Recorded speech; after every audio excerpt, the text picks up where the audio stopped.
with the hope that scenes of pre-colonial America might hold some appeal. As you can see here, there is a certain naive charm and innocence to this young boy. Unfortunately, our researchers found this young man's story deeply problematic as well. For one, the omnipresence of the Mohawk culture lacks the balance necessary to tell the true story of America. And secondly, the Mohawk language would certainly be an issue for most of our audience. We therefore feel that although Rattanatankon's early life would be of some interest to our more educated viewers, it's unlikely that his story would appeal on a broader scale, being too foreign, as it were, to normal audiences. Our team recommends we pass on this property. Oh, poor assassins. Alright, we have 10 more computers to hack. Is there another room in here somewhere? Or I don't think so, but just double checking. Nope.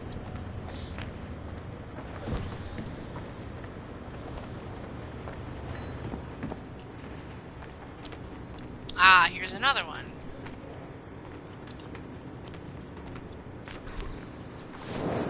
Please, no reading.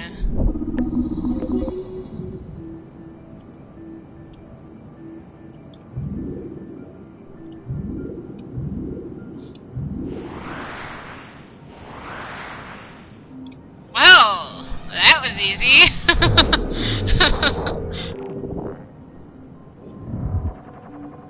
Good, because I'm kind of taking a while to do this, and I was hoping to finish the game today, and then of course, I don't think it's going to happen. Surrogate Initiative, Test Session 32, January 11th, 1981. Host Eileen Bach, DNA sample SB1970.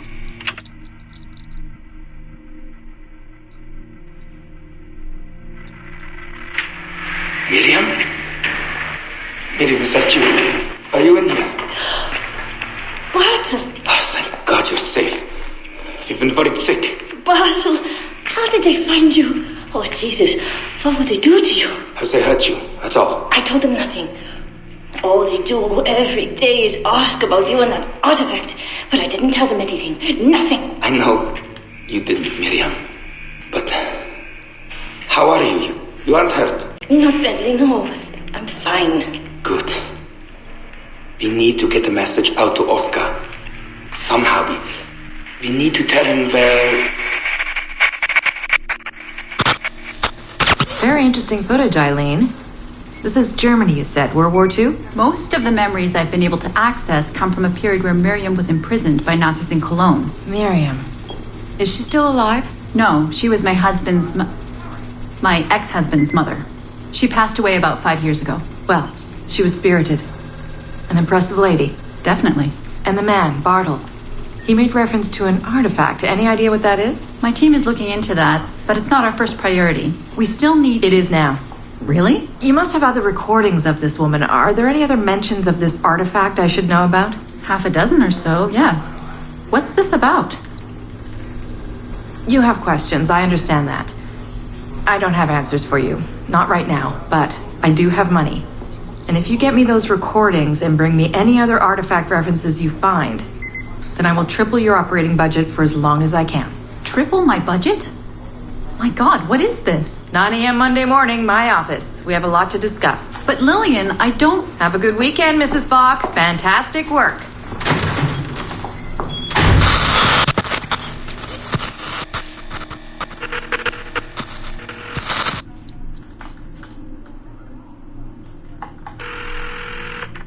Hello, this is Carl. Hi, it's Eileen. Hey, how are you? Good. Busy, cold. The winter's been terrible. Seamus won't like that. The weather's been mild out here. Well, he's only coming for a month. He'll live. And I'll be so busy he won't have to worry about his mother bothering him. Still working 12-hour days. I should move a bed into my lab. Look, if you're too busy, Seamus can stay with me. No, I want to see him. We'll have fun. You're not too busy to be a mom and a genius. Of course not. His flight lands at 8:15 p.m. tomorrow night. You'll be there? Of course. 8:15. p.m. Let him know you'll be there. Thanks, Carl. I need to run. I'm sorry. Take care. You too.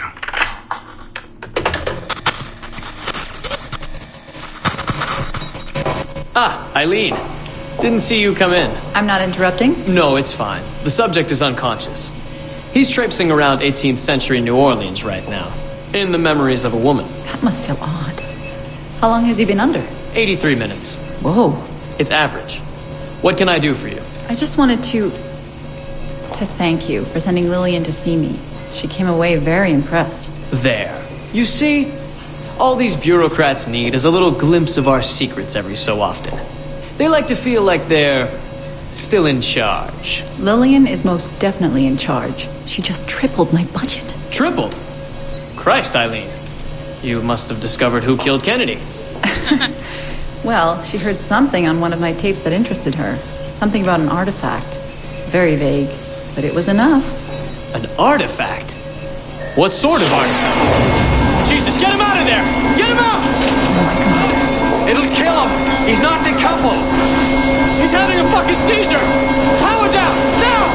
Heart rate 170! Power down! Now!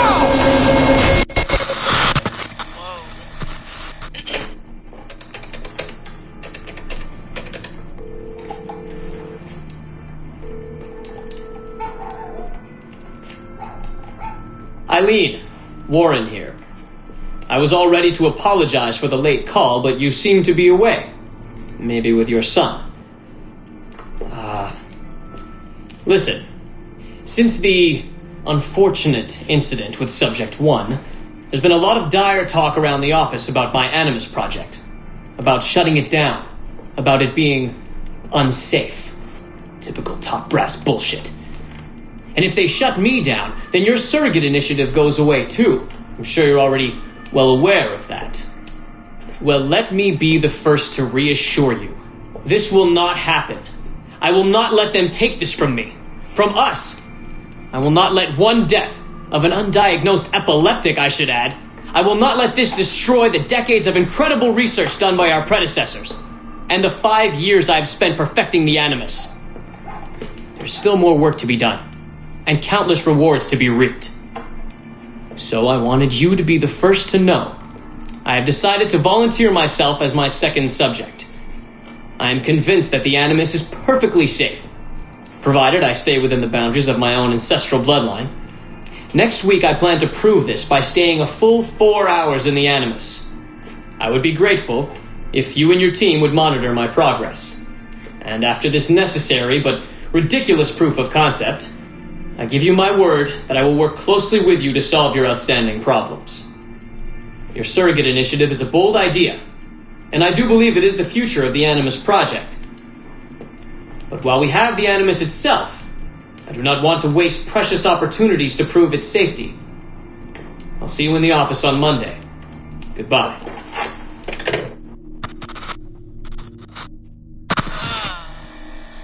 Young Vinic's voice is so annoying. I just want to rip my hair out every time he talks.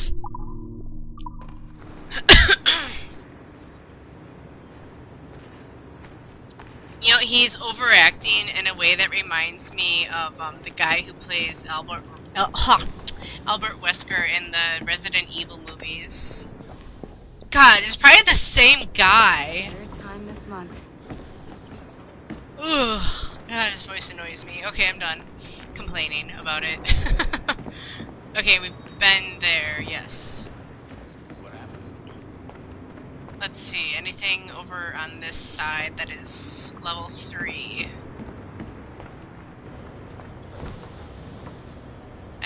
We've been in this area, I think. Maybe not. I mean, looking for level 3 stuff anyway. I know we've been through here, but... Ah, wait, sticky note! I see one! I see it! Whoa. Ah! Stop that! Okay, there we go.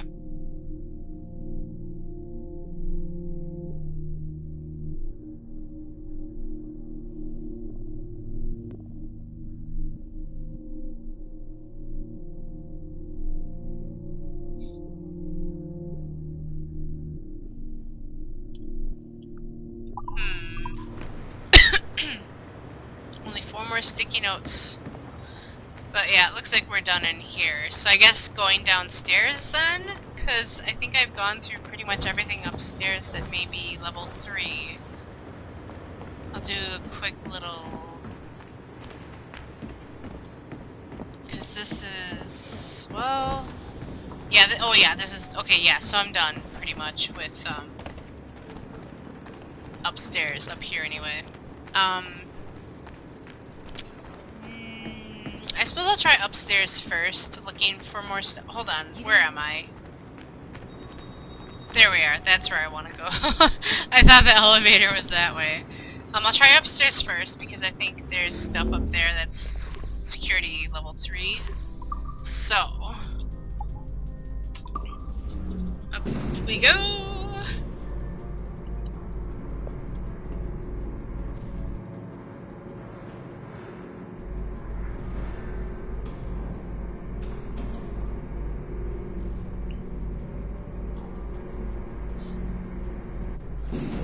Alright.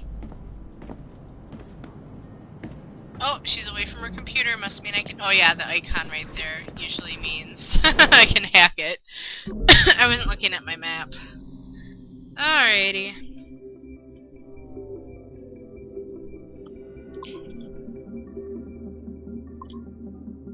This looks like it could be an easy one, but looks are deceiving.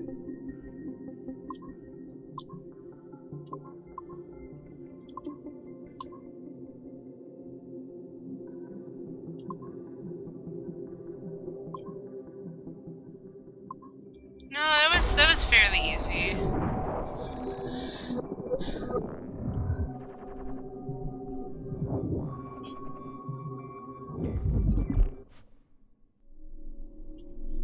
Oh gosh.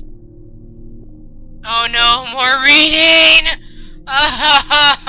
No! And not 6 words in, something I cannot pronounce. Oh crap. Okay, she was in the Old Shilela,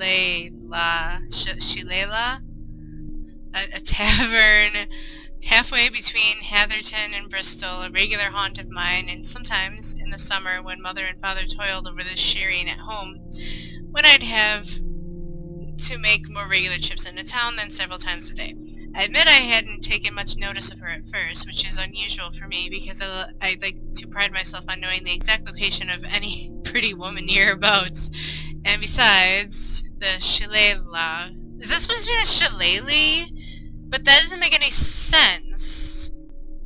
The way it's written and the way it's pronounced. But then again, if this is at all around like Scotland, Ireland area, they have weird pronunciations for things. I'm just gonna pronounce it as it's written, even though it makes no sense. It makes no sense either way. Wasn't exactly the sort of place you expected to find a pretty woman. A woman, yes, a certain type of woman, but this girl I could see wasn't like that. She was young, about my age, and she wore a white linen... coif? I can't pronounce shit! And a smock. Looked to me like a domestic. But what made me aware of her wasn't her clothes, it was the loudness of her voice, which was quite in contrast to the way she looked. This is something I learned a while back. I'm just going to give you quick trivia. As an American, I always thought quite meant a lot. And I never realized, I never learned until recently that quite is actually the opposite if you take it like the British meaning of very little. So I don't know what happened, but the words, and depending on meaning, are complete opposites. So that's what confused me there. I was like, was quite in contrast to the way she looked? Anyway. She was sitting with 3 men, all of them older than her, who I recognized at once. Tom Cable, his mother's, oh my god, his brother, I can read, I promise you. It's like, I swear I'm getting dyslexia and having trouble with letters in general. Like, I just suck. And Julian, somebody whose surname escaped me, but who worked with them. 3 men with whom I had traded words, if not blows before. The kind who looked down their noses at me because they thought I looked down my nose at them. Who liked me no more than I liked them, which was not a lot. They were sat forward on their stools and watching this young girl with leering wolfish eyes that betrayed a darker purpose, even though they were all smiles, banging on the table, encouraging her as she drank dry a flagon of ale. No, she did not look like one of the women who usually frequented the tavern, but it seemed like she was determined to act like one of them. The flagon was about as big as she was, and as she wiped her hand across her mouth and banged it to the table, the men responded with cheers, shouting for one another and no doubt pleased to see her wobble slightly on her stool. Probably couldn't believe their luck. Pretty little thing like that. I watched as they let the girl drink yet more ale with the same tumult accompanying her success, and then as she did the same as before and wiped her hand across her mouth, but with an even more pronounced wobble this time, a look passed between them, a look that seemed to say the job is done. Tom and Julian stood and they began in their words, to escort her to the door because you've had too much to drink, my lovely. Let's get you home, shall we? To bed, smirked Seth, thinking he was saying it under his breath even though the whole tavern heard him. Let's be getting you to bed. I passed a look to the barman, who dropped his eyes and used his apron to blow his nose. A customer sat down the bar from me, turned away as I appealed to him with my eyes. Bastards. Might as well have looked to the cat for help, I thought. Then, with a sigh, banged down my tankard, stepped off my stool, and followed the Cobleys. Cobleys? I don't even know. Because I know you can pronounce that both ways, so... into the road outside. I blinked as I stepped from the darkness of the tavern into bright sunlight. My cart was there, roasting in the sun. Beside it, another one that I took to belong to the Cobleys. That's just what's going to come out of my mouth, okay? On the other side of the road was a yard with house set far back, but no sign of a farmer. We were alone on the highway, just me, the 2 Cobley brothers, Julian, and the girl, of course. Well, Tom Cobley, I said, the things you see on a fine afternoon, why, just you and your cronies are getting drunk and getting a poor defenseless young woman even drunker. The girl sagged as Tom Cobley let go her arm and turned to adjust me, his finger already raised. Now just you stay out of this, Edward Kenway, you young good-for-nothing. You're as drunk as I am and your morals are just as loose. I don't need to be given a talking to by the likes of you. Seth and Julian had turned as well. The girl was glazed over like her mind had turned in for the night, even if her body was still awake. Well, I smiled. Loose morals I might have, Tom Cobley, but I don't need to pour ale down a girl's throat before taking her to bed, and I certainly don't need 2 friends to help me at the task. Tom Cobley reddened. Why, you cheeky little bastard, you. I'm gonna put her on my cart is what I'm gonna do and take her home. I have no doubt that you intend to put on your cart and take her home. It's what you plan to do between putting her on the cart and reaching home that concerns me. That concerns you, does it? A broken nose and a couple of broken ribs will be concerning you unless you mind your own bloody business. Squinting, I glanced at the highway where trees bordering the dirt track shone gold and green in the sun, and in the distance was a lone figure on a horse, shimmering and indistinct. I took a step forward, and if there had been any warmth or humor in my manner, then it disappeared now, almost of its own accord. There was a steeliness in my voice when next I spoke. Now you just leave that girl alone, Tom Cobley, or I won't be responsible for my actions. The 3 men looked at one another in the way they'd done as I asked. They let go of the girl, and she seemed almost relieved to slide to her haunches, placing one hand to the ground and looking at us all with bleary eyes, evidently oblivious to all that was being discussed on her behalf. Meanwhile, I looked at the cobblers and weighed up the odds. Had I ever fought 3 at once? Well, no, because if you were fighting 3 at once, then you weren't so much fighting, you were getting beat up. But come on, Edward Kenway, I told myself. Yes, on the one hand it was 3 men, but one of them was Tom Cobley, who was no spring chicken, about my father's age. Another one was Seth Cobley, who was Tom Cobley's son. And if you can imagine the kind of person who would help his father get a young girl drunk, well, you can imagine that sort of person oh my god, Seth Cobley was, which was to say a mega D underhand type, more likely to run away from a fight with wet breeches than stand his ground. And what's more, they were drunk. On the other hand, I was drunk too, plus they had Julian, who, going on looks alone, which was all I had, could handle himself. But I had another idea. That lone rider I could see in the distance, if I could just hold off the Cobleys till he arrived, the odds were likely to shift back in my favor. After all, if he was of good character, the lone rider was bound to stop and help me out. Well, Tom Cobley, It's probably Cobley, isn't it? I said... You got the advantage over me, that's obvious for anyone to see, but you know, I just wouldn't be able to look my mother in the eye knowing I'd let you and your cronies abduct this pretty young thing. I glanced up the road to see where the lone rider was getting close. Come on then, I thought, don't hang about. So I continued, even if you end up leaving me in a bloody heap by the side of this here road and carry that young lassie off anyway, I'm gonna have to do all that I can to make it as difficult for you as possible, and perhaps see to it that you go on your way with a black eye and maybe a pair of throbbing bullocks for your troubles. Tom Cobley spat, then gazed at me through wizened, slitty eyes. Well, are you just gonna stand there talking about it all day, Edward Kenway, or are you gonna attend to your task? Because time waits for no man, he grinned with an evil grin.